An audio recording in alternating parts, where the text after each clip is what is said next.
So যখন গানটা লিখেছি তখন মনে হচ্ছে যে কি নিয়ে লেখা যায়, কারণ এত গান আমি লিখেছি, আমার আশেপাশেও কত ভালো ভালো গীতিকাররা লিখেছে প্রেম নিয়ে, কি নিয়ে লেখা যায়। আমার যেটা মনে হয়েছে প্রেমের কোন অংশটা নিয়ে গান লেখা হয়নি সেরকম একটা অংশ খুঁজে বের করার চেষ্টা করি।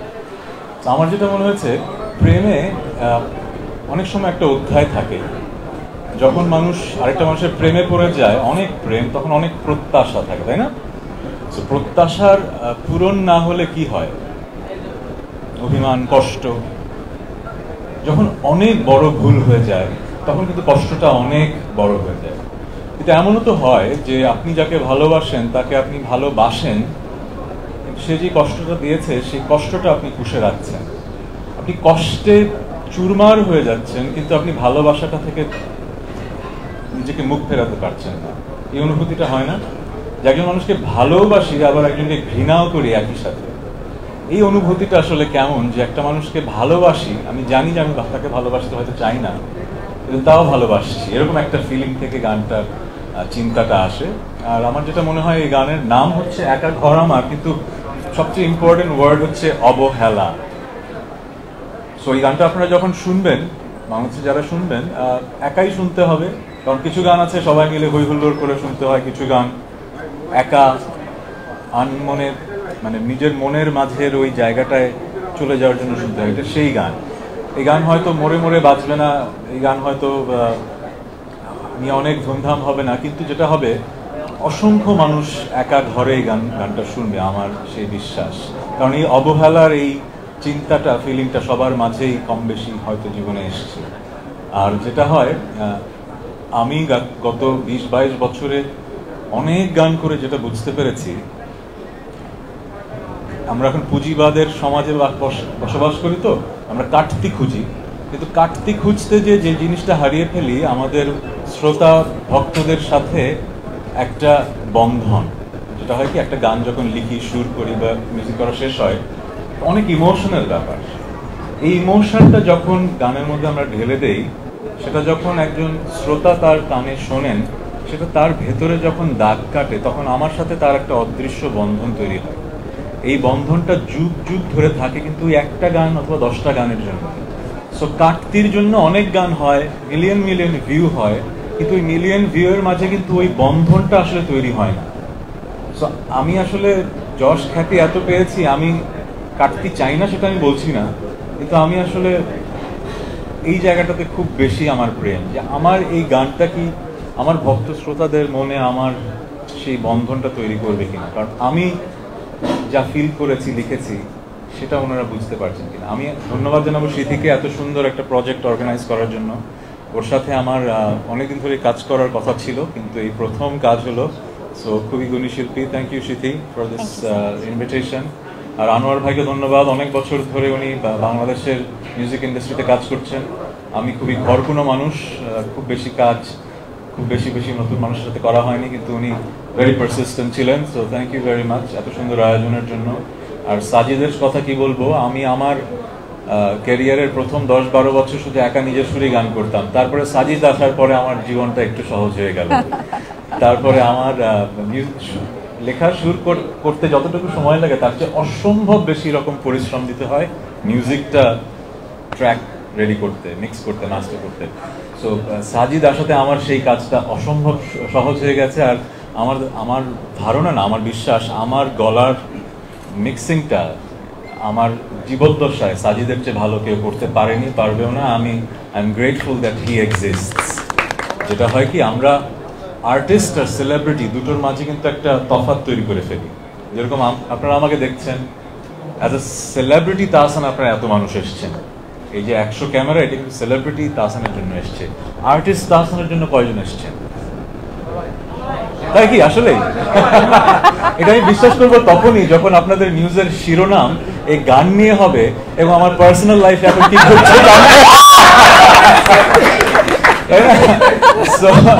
আমি যেটা বলতে যাচ্ছিলাম, আর্টিস্ট সেলফও আছে, সেলিব্রিটি সেলফও আছে।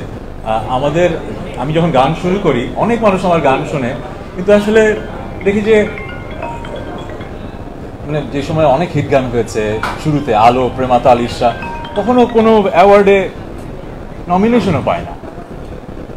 আমি তখন বুঝতাম না ব্যাপারটা যে কি ঘটনা কি, এই গান তো বাংলাদেশে সবাই শুনছে, এই বছরের সবচেয়ে হিট গানের মধ্যে এটা, কারণ আমার নমিনেশনও পায় না কেন। তারপর যেটা বুঝলাম যে আসলে আমার গান হয়তো অসংখ্য মানুষের হৃদয়ে যোগান দিচ্ছে, কিন্তু আমি সেলিব্রিটি হয়ে উঠতে পারি। তখন রিয়েলাইজ করলাম যে আসলে আর্টিস্ট সেলফটা যেরকম জরুরি, আমার গান টিকে থাকার জন্য আসলে আমাকে সেলিব্রিটি হতে হবে।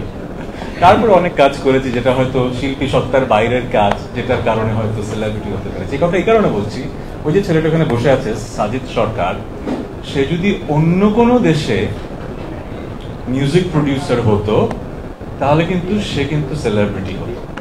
আমি ওকে কোনোভাবেই খর্ব করছি না ওর জায়গাটা, কিন্তু বাংলাদেশে ও যত ভালো গান দিয়েছে এটা আসলে আনপ্যারালাল। কিন্তু গত 20 বছরে আমার হয়তো অসংখ্য হিট গান আছে, সুরকার হিসেবে এই ছেলেটা যা দিয়েছে, শুধু আমার সাথে না অনেকের সাথে, সেই পরিমাণ কিন্তু আমরা তাকে সেলিব্রিটি রেসপেক্টটা দেই না।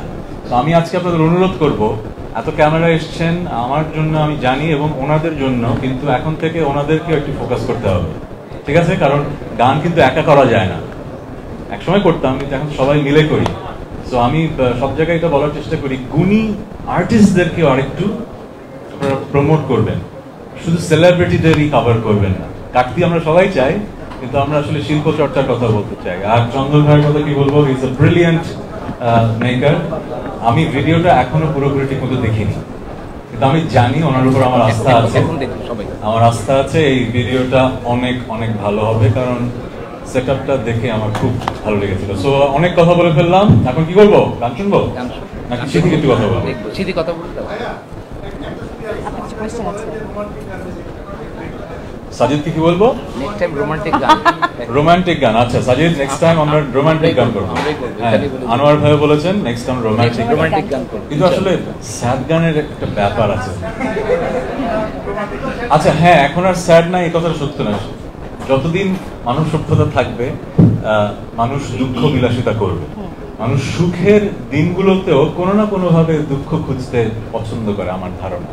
সো স্যাড গানও থাকবে, হ্যাপি গানও থাকবে। হ্যাপি গান তো দিয়েছি, গত বছরের সবচেয়ে হিট গানটা হ্যাপি গান ছিল না? আচ্ছা ঠিক আছে ঠিক আছে, এভাবে করি হবে। ওকে, সিদ্ধি বলো। কেমন আছেন সবাই? ভালো ভালো। কেমন আছেন?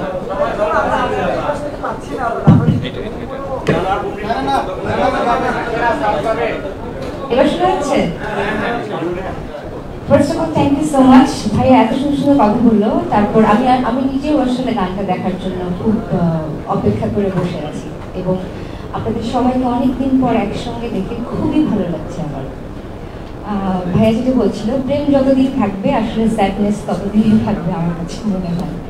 তো এই গানটাও একটা স্যাড রোম্যান্টিক বলবো আমি। চমৎকার একটি গান, আমরা একটু পরেই দেখবো। এবং অনেক ধন্যবাদ ভাইয়াকে বলার পরপরই ভাই রাজি হয়ে গিয়েছিল এই গানটা করার জন্য। এবং চমৎকার লিরিক্স অ্যান্ড টিউন ভাইয়া করেছে, সাজিদ ভাই খুব চমৎকার অ্যারেঞ্জমেন্ট করেছে, চন্দন দা চমৎকার ভিডিও বানিয়েছে, এবং আমাদের আনোয়ার ভাই যার সাপোর্ট ছাড়া আসলে এই গানটা আজকে করা সম্ভবই হতো না। তো আপনারা একটু পরে দেখতে পারবেন গানটা। আমি এত সুন্দর ভাইয়ার কথা বলার পরে আমি আসলে আর কিছু বলতে চাই না। সবাই থাকবেন আমাদের সঙ্গে, গানটা উপভোগ করেন। আই হোপ সামান্যতে আবার দেখা হবে আমাদের। আমি আনোয়ার ভাইকে দিচ্ছি মাইক্রোফোনটা। সবাইকে আসসালামু আলাইকুম। সাংবাদিক ভাই অনেক কষ্ট করে এখানে এসেছেন, এর জন্য অনেক ধন্যবাদ এবং আপনাদের প্রতি কৃতজ্ঞতা। আর গানের ব্যাপারে বলবো যে গানটি করেছি, ভালো হয়েছে আমার বিশ্বাস। আসান ভাইকে অসংখ্য ধন্যবাদ, আমার কোম্পানির প্রথম গানটা করেছেন, সেটি অনেক অর্গানাইজ করছে গানটার জন্য। চন্দন ভাই অনেকদিন আমার অফিসে এসেছে, সাজিদ ভাইয়ের সাথে কথা হয়েছে, সাজিদ ভাই করেছে। তো আমি কথা না বাড়িয়ে আমরা গানটা দেখি। সবাইকে ধন্যবাদ। আসসালামু আলাইকুম।